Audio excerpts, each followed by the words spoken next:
Sorry, I almost run off the road. So, Lord, are you kidding me? You guys aren't going to believe this. Some of you will, some of you won't, but I hope it increases your faith. I'm on my way to Georgia. I'm going to be speaking in Rome and Calhoun over the next few days and taking out some teams to just do outreach, evangelize the area. And so I'm 315 miles into my 500-mile drive, and I stop at to get a bite to eat. I just happened to stop at Waffle House. I was hungry, had to use the bathroom. I'm going to stop. So I stop. I go into Waffle House to sit down, order my food, and I see a waitress who had a bad car accident. She's got some stitches here in her head. I pray for her that God would heal her. I see an elderly couple getting out of their car. A woman has a cane, and I just hear God saying He's going to touch her. And so they come in and they sit down, and I let them get their food order and they come to eat, and I go over and strike up a conversation. The fella's his name was John Dye, and he is 91, 92 years old. He shared with me he used to be a coach in the area, all this other stuff, not the point. So I asked the woman, can I pray for her knee? And she says, well, sure. I said, well, can I pray for your knee now? I believe God's going to touch you. In fact, I want you to know He highlighted you to me when you came in the restaurant, and every time He highlights someone to me, He always moves and He always touches them. So good news is you're probably not going to have that knee problem. By the way, what is your knee problem? She said, well, she needs to get her knee replaced.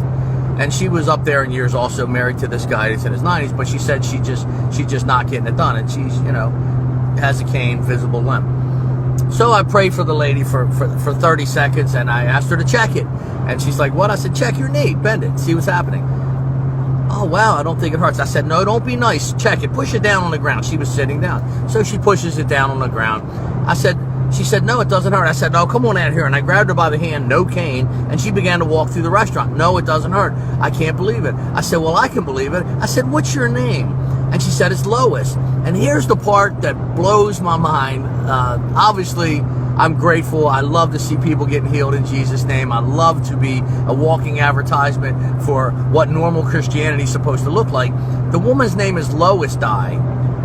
Guys, my mother-in-law, who's in Florida, Bahia Beach, Florida, her name is Lois Dye. I've never met another Lois Dye ever in my life, and I just really think that's God just giving me the wink and giving her the wink to let her know, yep, all preordained, just the chances of it even turning out. I was going to go to a Cracker Barrel a few exits up, but I had to use the bathroom. I said, I'll stop now. And just the way that God orchestrates so many things for me to show up at just the right time, when this lady walks in at just the right time, that I can pray for her at just the right time, and then in case anybody was doubting, and after she got up and healed, that He wants to, make sure that I'm so sure, and she's so sure, maybe even more importantly, that He's moving, that she has the same name as my mother-in-law.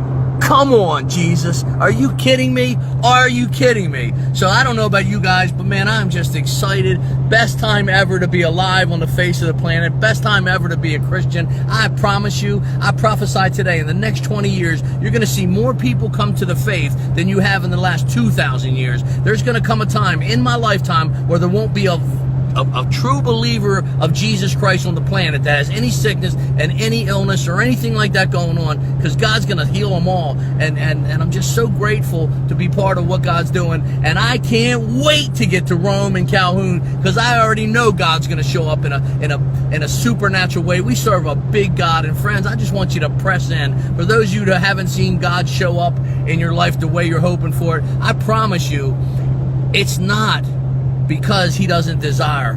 It's not because you're waiting on Him. It's not because you're waiting on Him. I promise you that. So I just encourage you to press in and taste and see that it is good. God bless you.